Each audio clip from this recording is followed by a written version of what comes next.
सिंह दरबार र शीतल लिबासमा फोहरको टङ्गुर।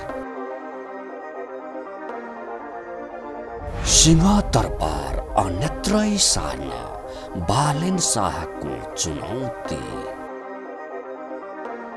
किन उत्पन्न भयो बाघ दरबार र सिंह दरबार बीच द्वन्द?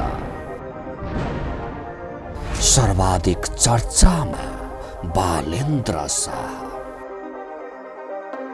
राजधानी चितवन सार्न प्रधानमन्त्री प्रचण्डका लागि अन्तिम मौका।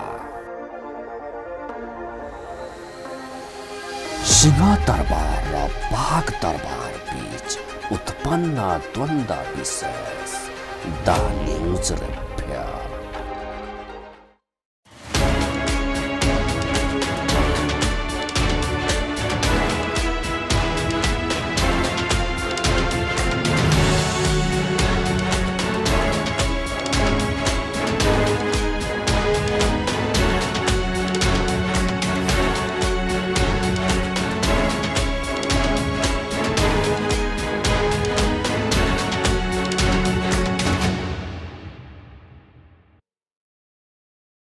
नमस्कार, खास न्यूजको बहुकोणीय चिरफार गर्ने कार्यक्रम द न्यूज रिभ्यूको आजको अङ्कमा स्वागत छ। म रिचा दाहाल।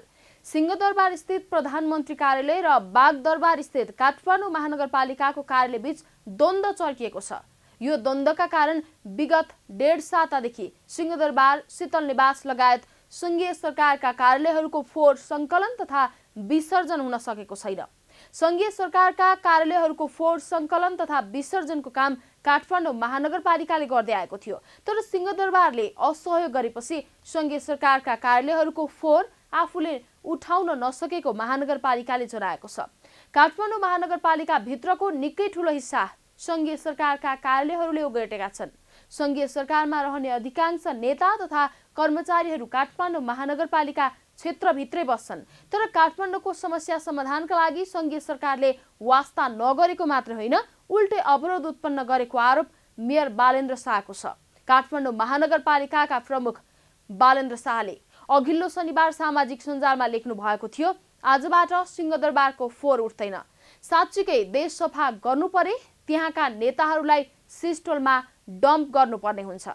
धेरैले ठानेका थिए महानगर प्रमुख शाहले अल्टिमेटम मात्रै दिएका होलान्, 81 यस्तो कदम नचाल्लान्, तर त्यसै दिनदेखि सिंहदरबार मात्रै नभएर मन्त्री क्वार्टर, प्रधानमन्त्री निवास तथा राष्ट्रपति निवासको पनि फोहोर उठाइएको छैन। दुर्गन्ध बढ्न थालेको छ। 1.5 साता बितिसक्दा पनि संघीय सरकारले मेयर बालेन्द्र शाहको माग सम्बोधन गरेको छैन। मेयर शाह पनि आफ्नो अडानबाट टस्किमस हुनु भएको छैन। मेयर शाहले काठमाडौँको हितमा काम नगर्ने भए सिंहदरबार अन्यन्त्रै सार्न संघीय सरकारलाई चेतावनी दिनुभएको छ। एकातिर काठमाडौँ महानगरपालिकाले संघीय सरकारका कार्यालयको फोहोर सङ्कलन तथा विसर्जन नगरिदिनु, अर्कातिर राजधानी अन्यन्त्रै सार्न चेतावनी दिनु भनेको सामान्य चुनौती होइन। मेयर शाहको यो चेतावनीपछि राजधानी काठमाडौँका रैथानेहरू खुसी नै भएका छन्। नेपालको संघीय राजधानी सार्नुपर्ने समय आइसकेको हो कि भन्ने बहस पनि सुरु भएको छ। दर्शकवृन्द, आजको द न्यूज रिभ्यूमा प्रस्तुत छ काठमाडौँको फोहोर व्यवस्थापन तथा राजधानी सर्न सक्ने सम्भावनाका बारेमा हाम्रा सहकर्मी बिन्दुकान्त घिमिरेले तयार गरेको टिप्पणी। सिंह दरबार र शीतल लिबासमा फोहरको टङ्गुर। सिंह दरबार अन्यत्रै सार्न बालेन शाहको चुनौती। किन उत्पन्न भयो बाघ दरबार र सिंह दरबार बीच द्वन्द? सर्वाधिक चर्चामा बालेन्द्र शाह।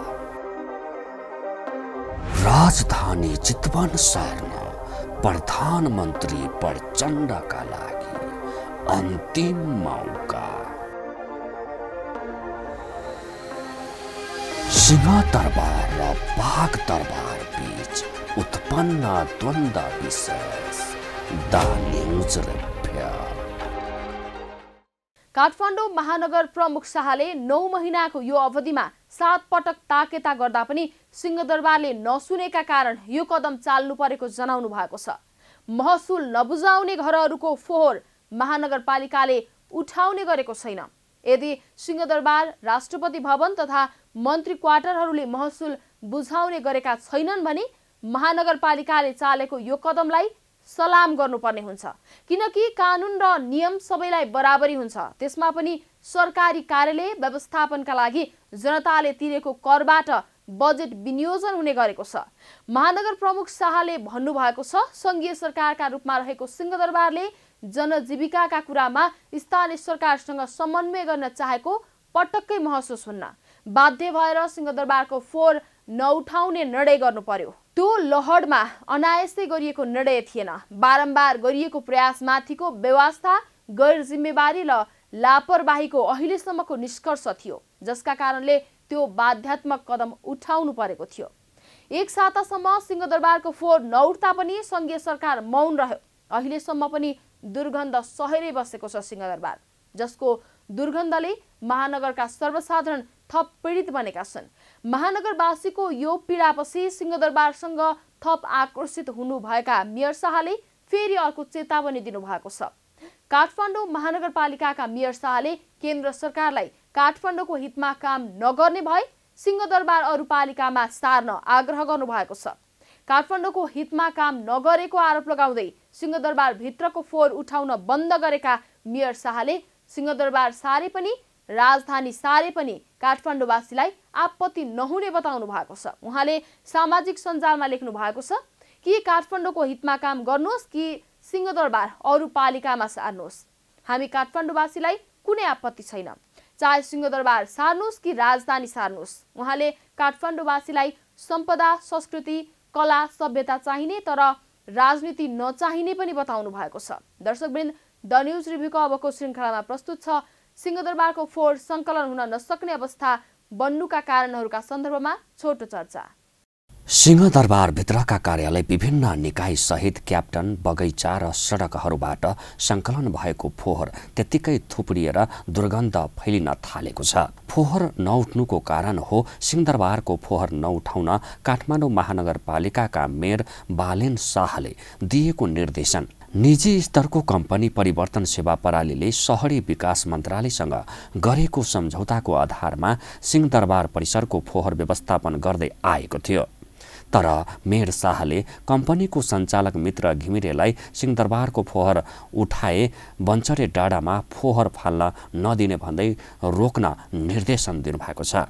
यो घटनाले केन्द्र र संघीय राजधानी काठमाडौँको स्थानीय सरकारबीच चलिरहेको द्वन्द्व सतहमा आएको छ। आफूले सुधारका लागि बारम्बार प्रयास गरे पनि सरकारी निकायबाट त्यसको बेवास्ता र लापरवाही भएकाले फोहोर उठाउन बन्द गरेको मेयर शाहको भनाइ छ। सञ्चालक घिमिरेका अनुसार शहरी विकास मन्त्रालयले फोहोर उठाउन भनेको छ, तर बागदरबारबाट मेयर शाहले फोहोर फाल्न नदिने भनेकाले अप्ठ्यारो परेको छ। यो घटनाले केन्द्र र संघीय राजधानी काठमाडौँको स्थानीय सरकारबीच चलिरहेको द्वन्द्व सतहमा आएको छ। सिंहदरबार र शीतल निवासमा फोहोरको डङ्गुर। सिंहदरबार अन्यत्रै सार्न बालेन शाहको चुनौती किन उत्पन्न भयो बागदरबार र सिंहदरबार बीच द्वन्द्व? सर्वाधिक चर्चामा बालेन्द्र शाह। राजधानी चितवन सार्न प्रधानमन्त्री प्रचण्डका लागि अन्तिम मौका। सिंहदरबार र बागदरबार बीच उत्पन्न द्वन्द्व विशेष द न्यूज रिभ्यू। करिब 1 वर्ष अघिको स्थानीय चुनावमा बालेन्द्र शाह स्वतन्त्र उम्मेद्वारका रूपमा मेयर पदमा निर्वाचित हुनुभएको थियो। यो 1 वर्षलाई हेर्ने हो भने केन्द्र सरकार र काठमाडौँ महानगरबीच जति सहकारी भएको छ त्यो भन्दा बढी मनमुटाव देखिएको छ। उदाहरणका लागि काठमाडौँ महानगर र अर्थ मन्त्रालयबीच काठमाडौँको घर बहाल करको विषयमा लामो समयदेखि विवाद छ। संविधानको अनुसूची 8 मा घर बहाल करलाई स्थानीय तहको एकल अधिकारमा राखिएको छ, तर कर्पोरेट बहाल करलाई आयकरका रूपमा व्याख्या गरेर 10% कर उठाइरहेको केन्द्र सरकार त्यसलाई छाड्ने पक्षमा छैन। बालेन मेयर भएपछि महानगरले घर बहाल कर आफ्नो संवैधानिक अधिकार भन्दै संस्थागत तथा कर्पोरेट करदातासँग बहाल कर उठाउन जोड दिएको छ। काठमाडौँ महानगरले सरकारी संस्थानहरूसँग एकीकृत सम्पत्ति कर उठाउन खोजेको छ। यसमा पनि विवाद छ। कृषि सामग्री कम्पनी लिमिटेड, नेपाल विद्युत प्राधिकरण लगायतका संघीय सरकार अन्तर्गतका निकायहरूसँग महानगरको सम्पत्ति कर विवाद छ। विद्युत प्राधिकरणको ऐनमा भएको कारोबारको व्यवस्था स्थानीय तहको कानूनसँग बाझिएकाले पनि यस्तो अवस्था आएको हो। विद्युत प्राधिकरणसँग सडक बत्तीको विद्युत महसुलको विवाद पनि कायमै छ।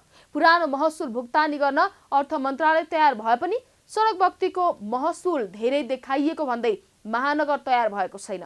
बालेन शाह मेयर भएर आएपछि थपिएको अर्को विवाद हो टुकुचाको सुरुङ उत्खनन। महानगरले टुकुचा खोलालाई खुला गर्ने भनेर सुरुङ उत्खनन गर्न थालेको थियो, तर भूमि व्यवस्था तथा सहकारी मन्त्रालयले 2032 सालको नापी अघि नै व्यक्तिको नाममा नक्साङ्कन भइसकेको बतायो भने सर्वोच्च अदालतले व्यक्तिको सम्पत्तिमाथि अतिक्रमण गर्न नहुने ठहर गरिदियो।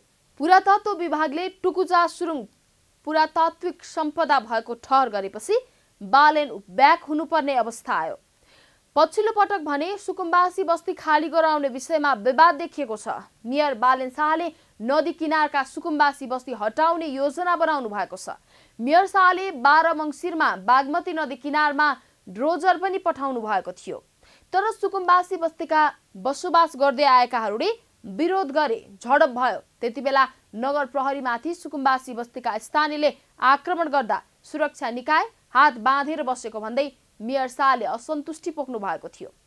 3 फागुनमा मनोहरा जग्गा एकीकरण आयोजनाले काठमाडौँ 32 नम्बर वडाको मनोहरा खोला किनारमा लगाएको पर्खाल स्थानीयले भत्काएपछि महानगरपालिकाले जिल्ला प्रशासन कार्यालय काठमाडौँमा कारबाहीका लागि निवेदन दिएको थियो, तर प्रशासनले चासो नदिएको भन्दै आयोजना अध्यक्ष रहेका काठमाडौँका मेयर बालेनले सामाजिक सञ्जालमै आक्रोश पोख्नु भएको थियो। यसैको उपज हो सिंहदरबार लगायत संघीय सरकारका कार्यालयहरूको फोहोर सङ्कलन नगर्ने मेयर शाहको कदम। तर मेयर शाहको यो कदम कतिको औचित्यपूर्ण हो, कतिको दूरदर्शी हो भन्ने विषयमा भने थुप्रै प्रश्न उठेका छन्। दर्शकवृन्द, द न्यूज रिभ्यूको अबको श्रृङ्खलामा प्रस्तुत छ यसै सन्दर्भमा छोटो चर्चा।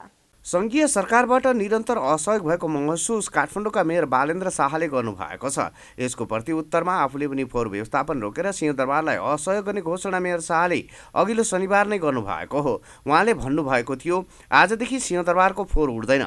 साँच्चीकै देश सफा गर्नु पर्यो, त्यहाँका नेताहरूलाई सिसिडोलमा डम्प गर्नुपर्ने हुन्छ। मेयर शाह सडक पेटी मिचेर बनाइएका प्रहरी बिटहरू समेत हटाउने सङ्केत गर्नुभएको छ। कानुन कार्यान्वयन गर्ने प्रहरीहरूले नै बाटो मिचेर संरचना बनाउनु गलत भएको भन्दै उहाँले फेसबुकमा लेख्नु भएको छ। त्यो संरचना प्रहरी आफैले हटाउनु होला, नत्र समानतामूलक कानुनको प्रयोगका लागि हामी ती संरचना हटाउन बाध्य हुनेछौँ। उहाँले हटाउनु पर्ने भनेर सार्वजनिक गरेको सूचीमा बालुवाटार स्थित प्रधानमन्त्री निवास अगाडिको प्रहरी बिट समेत छ। अवैध रूपमा बसेको सुकुम्बासी बस्तीहरू हटाउने मेयर बालेन शाहको अठोट छ। यसका लागि सहयोग माग्दै प्रधानमन्त्रीदेखि गृहमन्त्रीलाई भेटिसक्दा पनि सहयोग नपाएपछि उहाँको चित्त दुखेको छ। मेयर शाहले सुधारका प्रयास र सरकारी निकायबाट भएका व्यवस्थाको 14वटा उदाहरण सार्वजनिक गर्नुभएको छ। 1. गृह मन्त्रालय अव्यवस्थित बस्ती व्यवस्थापन, ट्राफिक लाइट व्यवस्थापन, मूर्ति चोरी। 3 मन्त्रीसँग पटक पटक पहल, सहमति भएर माइनुर समेत भइसकेको तर कार्यान्वयन नभएको। 2. परराष्ट्र मन्त्रालय विदेशी नियोगले मिचेको फुटपाथ व्यवस्थापन गर्न पत्राचार। 3. शिक्षा मन्त्रालय सरकारी विद्यालयका लागि डिजिटल टिभी, शिक्षक सरुवा तथा शिक्षकलाई समयमै तलब दिने सम्बन्धमा 2 मन्त्रीसँग विभिन्न चरणमा कुरा हुँदा पनि कुरा अगाडि नबढेको। 4. स्वास्थ्य मन्त्रालय सरकारी अस्पताल सरसफाई बिमा, सर्वोच्च अदालतले दिएको मन्त्रालयको माथिल्लो तल्ला भत्काउने आदेशको पालना, राष्ट्रिय एम्बुलेन्स 102 को काठमाडौँ उपत्यकाभरि सेवा दिनलाई बजेट व्यवस्थापन। 2 मन्त्रीसँग विभिन्न चरणमा पहल गरिएको। 5. पर्यटन तथा नागरिक उड्डयन एयरपोर्टको नक्सा पास, एयरपोर्टको बर्खाको पानीले गर्दा पेप्सीकोला क्षेत्र डुबानको समस्या, एयरपोर्टमा रहेका नेपाल सम्बत सुरु भएका ठाउँमा मूर्ति र पार्क बनाउन पहल। 2 मन्त्रीलाई पटक पटक पहल गरिएको। छ।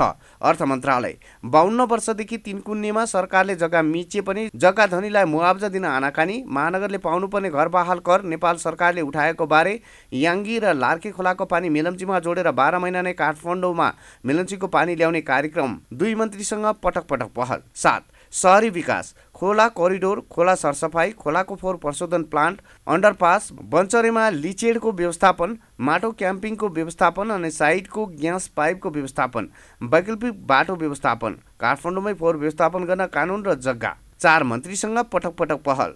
8 भौतिक यातायात, रिङ रोड विस्तार, उपत्यका यातायात प्राधिकरण गठन, दुई मन्त्रीसँग पटक पटक पहल। 9 सूचना तथा सञ्चार, टेलिकम बीच एकीकृत पूर्वाधार सञ्चालन बारे जसले गर्दा देशभर पोलमा तार व्यवस्थापन गर्न सकियोस्, दुई मन्त्रीसँग पहल। 10 ऊर्जा मन्त्रालय, सडक बत्ती अव्यवस्थित रहेकोले व्यवस्थापनमा सहयोग, दुई मन्त्रीसँग पहल। 11 खानेपानी, मेलम्चीको पानी र पाइप व्यवस्थापन, पाइपको उचित व्यवस्थापन पहल, दुई मन्त्रीसँग पटक पटक पहल। 12 भूमि सुधार मन्त्रालय, सरकारी नियमावली, सरकारी कानुन, सार्वजनिक जग्गा संरक्षण मन्त्रीसँग पटक पटक पहल। 13 सङ्घीय मामिला, तिनकुन्ने विवाद पहल, कर्मचारी सरुवा, दुई मन्त्रीसँग पटक पटक पहल। 14 कृषि मन्त्रालय, मल खरिद तथा उपत्यकामा आउने तरकारीको परीक्षण, मन्त्रीसँग पटक पटक पहल। सिंहदरबार र शीतल लिबासमा फोहरको टङ्गुर। सिंहदरबार अन्यत्रै सार्न बालेन शाहको चुनौती। किन उत्पन्न भयो बाघ दरबार र सिंह दरबार बीच द्वन्द? सर्वाधिक चर्चामा बालेन्द्र शाह। राजधानी चितवन सार्न प्रधानमन्त्री प्रचण्डका लागि अन्तिम मौका। सिंहदरबार र बाघ दरबार बीच उत्पन्न द्वन्द विशेष। The news report.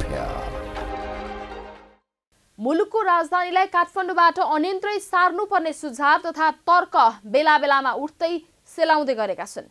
2007 सालको परिवर्तनपछि नेपाली कांग्रेसले चितवनमा राजधानी सार्ने चर्चा चलायो, तर यो चर्चा नेपाली कांग्रेसका लागि यति प्रत्यापादक बन्यो कि राजधानी काठमाडौँ उपत्यकावासीले नेपाली कांग्रेसलाई कहिल्यै रुचाएनन्। पञ्चायतकालमा भूगोल तथा जनसङ्ख्याविद डाक्टर हर्क गुरुङले मुलुकको राजधानी चितवन सार्नुपर्ने प्रतिवेदन तत्कालीन राजा वीरेन्द्रलाई दिए। यो प्रतिवेदन दरबारमा थानको लाग्यो। डाक्टर हर्क गुरुङलाई स्वदेशमा बस्नका लागि अघोषित प्रतिबन्ध लगाइयो। 2062-63 को परिवर्तनपछि नेकपा माओवादीले चितवनमा राजधानी सार्ने अभियान नै ल्यायो। माओवादीको त्यो अभियानलाई काठमाडौँ उपत्यकावासीले पनि रुचाएको देखियो। साथै नेपाली सेनाको एउटा तब्काले पनि माओवादीको अभियानलाई समर्थन गर्यो। तत्कालीन बलाधिकृत रथी कुलबहादुर केसीले मर्स्याङ्दी उपत्यकामा राजधानी सार्न उपयुक्त हुने प्रतिवेदन तयार गर्नुभयो। त्यो प्रतिवेदनलाई माओवादी नेतृत्वको तत्कालीन सरकारले निकै सकारात्मक रूपमा लियो, तर यसैबीच नेपाली सेनाभित्र कटुवाल प्रकरण भयो। विद्वान बलाधिकृत रथी कुलबहादुर खड्कालाई सजाय दियो। यसरी विभिन्न समयमा उठ्दै र सेलाउँदै गरेको राजधानी सार्ने चर्चा यति बेला फेरि उठेको छ, तर विगतमा भन्दा यति बेला फरक ढङ्गले यो चर्चा उठेको छ।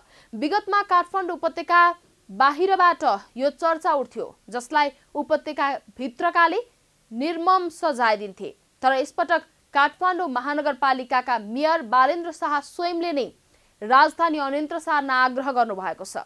काठमाडौँवासीले ताली पिटेर स्वागत गरेका छन्। राजधानी अन्यन्त्र सार्न काठमाडौँ स्वयंले दबाब दिनु भनेको प्रधानमन्त्री पुष्पकमल दाहाल प्रचण्डका लागि धेरै ठूलो अवसर हो। प्रचण्डले आँट गर्ने हो भने वातावरण तयार भइसकेको छ। दर्शकवृन्द, द न्यूज रिभ्यूको अबको श्रृङ्खलामा प्रस्तुत छ राजधानी सार्न वातावरण कसरी तयार भएको छ भन्ने सन्दर्भमा छोटो चर्चा। राजधानीका लागि सकेसम्म देशको बीज भूभाग र सबैभन्दा पाएक पर्ने ठाउँ रोजिन्छ। काठमाडौँ उपत्यका न त मुलुकको बीचमा छ, न त मुलुकवासीलाई समान रूपमा पाएक पर्ने अवस्था छ। नेपालको राजधानीका लागि डाक्टर हर्क गुरुङले सबैभन्दा उपयुक्त चितवन जिल्लालाई देख्दै गर्दा त्यहाँ भौतिक पूर्वाधारहरू केही पनि थिएनन्। तर अहिले चितवनमा भौतिक पूर्वाधारहरू पर्याप्त निर्माण भइसकेका छन्। दाउने पहाडलाई छेडेर सुरुङ मार्ग बनाउने र चितवन नवलपुर बीच नारायणी नदीमा 3 ठाउँमा पक्की पुल निर्माण गरिदिन साथ राजधानीका लागि काठमाडौँ भन्दा चितवन कैयौं गुणा उपयुक्त हुन्छ। यता करिब 2 दशक अघि नेपाली सेनाको विज्ञ टोलीले मर्स्याङ्दी उपत्यकालाई राजधानीका लागि उपयुक्त ठहर गरेको थियो। गोर्खा, तनहुँ र लमजुङ गरी 3वटा जिल्लामा फैलिएको मर्स्याङ्दी उपत्यका करिब 60,000 हेक्टर क्षेत्रफलको छ, अर्थात् काठमाडौँ उपत्यका भन्दा केही सानो छ। तर मर्स्याङ्दी उपत्यकाबाट आधा घण्टाको सडक यात्रामा चितवन, 1 घण्टाको सडक यात्रामा पोखरा र 2 घण्टाको सडक यात्रामा काठमाडौँ पुग्न सकिने गरी पूर्वाधार निर्माण गर्न मिल्ने अवस्था छ। जमिन खाली छ, निकै सस्तो छ, बनी बनाऊ विमानस्थल समेत छ। मर्स्याङ्दी उपत्यकामा जस्तो पानीको प्रचुर सुविधा नेपालमा अन्यत्र छैन। अहिले आफ्नो हातमा आएको यो अवसर चुकाउनु भयो भने प्रधानमन्त्री प्रचण्डका लागि भोलिका दिनहरू निकै महँगा साबित हुने निश्चित छ। राष्ट्रिय स्वतन्त्र पार्टीले अवधारणा अघि सारिसकेको छ। आसन्न उपनिर्वाचनमा राष्ट्रिय स्वतन्त्र पार्टीका सभापति रवि लामिछाने चितवनबाट चुनाव लड्नु भएको छ भने स्वर्णिम वाग्ले मर्स्याङ्दी उपत्यका रहेको तनहुँ क्षेत्र नम्बर 1 बाट चुनाव लड्नु भएको छ। सिंहदरबार र शीतल निवासमा फोहोरको टङ्गुर। सिंहदरबार अन्यत्रै सार्न बालेन शाहको चुनौती किन उत्पन्न भयो बाघ दरबार र सिंह दरबार बीच द्वन्द्व? सर्वाधिक चर्चामा बालेन्द्र शाह। राजधानी चितवन सार्न प्रधानमन्त्री प्रचण्डका लागि अन्तिम मौका। सिंहदरबार र बाघ दरबार बीच उत्पन्न द्वन्द्व विशेष द न्यूज रिपोर्ट।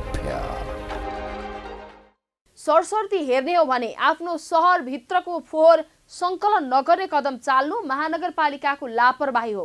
फोहोर नउड्दा फैलने दुर्घटना र रोग सिंहदरबार शीतल निवासमा मात्रै सीमित रहँदैन, किनकि काठमाडौँ महानगरपालिकाको क्षेत्रफल सानो छ, जनआबादी निकै घना छ। आपतकालीन अवस्थामा समेत फोहोर सङ्कलन तथा विसर्जनका लागि सङ्घीय सरकारको आफ्नै साधन स्रोत तथा डम्पिङ साइट छैन, किनकि संविधान र कानुनले यो जिम्मेवारी स्थानीय सरकारलाई दिएको छ। काठमाडौँ उपत्यकाको हकमा भन्ने हो भने सिस्टोल र बन्चरे डाँडामा फोहोर विसर्जनको व्यवस्था मिलाएको सङ्घीय सरकारले नै हो। डम्पिङ साइटमा समस्या हुँदा मध्यस्थकर्ताका रूपमा पहल गर्ने काम सङ्घीय सरकारले गर्दै आएको छ। फोहोर विसर्जन गर्दा स्थानीय जनतासँग भएका सहमति तथा सम्झौता पूरा गर्ने तथा अनुगमन गर्ने काम काठमाडौँ महानगरपालिकाको हो। काठमाडौँ महानगरपालिकाले फोहोर सङ्कलन बापत जनतासँग उठाउने रकम सानो छैन। सिंहदरबारसँगको द्वन्द्वमा जनतालाई अचानो बनाउन पाइँदैन। सिंहदरबारलाई दबाब दिने अन्य विकल्प नभएकै कारण यो कदम चालिएको हो भने अर्को कुरा, महानगर प्रमुख शाहले यो 9 महिनाको अवधिमा सङ्घीय सरकारसँग भएका सहमतिहरू किन कार्यान्वयन भएनन् भनेर 14वटा उदाहरण प्रस्तुत गर्नुभएको छ। अव्यवस्थित बस्ती व्यवस्थापन, ट्राफिक लाइट व्यवस्थापन किन भएन? मूर्ति चोरी नियन्त्रण किन भएन? विदेशी नियोगले मिचेको फुटपाथ व्यवस्थापन किन गरिएन? महानगरले पाउनुपर्ने घरबहाल कर सङ्घीय सरकारले किन उठायो? याग्री र लार्के खोलाको पानी मेलम्चीमा जोड्ने योजना किन कार्यान्वयन हुन सकेन? लगायतका प्रश्नहरूको उत्तर दिनबाट सङ्घीय सरकार उम्कन मिल्दैन। यता काठमाडौँ महानगर क्षेत्रभित्र सङ्घीय सरकारको दायित्व पनि निकै ठुलो छ। 6 मिटर भन्दा चौडा सडक, खानेपानी, बिजुली लगायतका तमाम क्षेत्र सङ्घीय सरकारको मातहतमा छन्। एकातिर सङ्घीय सरकारसँग बजेट छैन, अर्कातिर काठमाडौँ महानगरपालिकाले आफ्नो बजेट खर्च गर्ने ठाउँ पाइरहेको छैन। कम्तीमा पनि एङ्ग्री र लार्केको पानी मेलम्चीमा मिसाउने योजनामा काठमाडौँ महानगरपालिकासँग साझेदारी गरिदिनु पर्थ्यो। जोसँग बजेट छ उसले काम गर्ने ठाउँ नपाउने, जसको दायित्व देशका दूर दराजका पिछडिएका जनतासम्म छ, उसले काठमाडौँ महानगरपालिकाको सहर ओगट्ने अवस्थाको अन्त्य हुनुपर्छ। दर्शकवृन्द, द न्युज रिभ्यूको आजको प्रसङ्ग यति नै। तपाईँ न्युज नेपाल टेलिभिजनको प्रसारण युट्युब र फेसबुकमा पनि प्रत्यक्ष हेर्न सक्नुहुनेछ। आजको प्रस्तुतिबाट हामी सबैलाई बिदा दिनुहोस्। हेर्दै गर्नुहोला न्युज नेपाल टेलिभिजन। नमस्कार। सिंह दरबार र शीतल लिबासमा फोहरको टङ्गुर। सिंह दरबार अन्यत्रै सार्न बालेन शाहको चुनौती। किन उत्पन्न भयो बाघ दरबार र सिंह दरबार बीच द्वन्द? सर्वाधिक चर्चामा बालेन्द्र शाह। राजधानी चितवन सार्न प्रधानमन्त्री प्रचण्डका लागि अन्तिम मौका। सिंह दरबार र बाघ दरबार बीच उत्पन्न द्वन्द विशेष द न्युज रिभ्यू।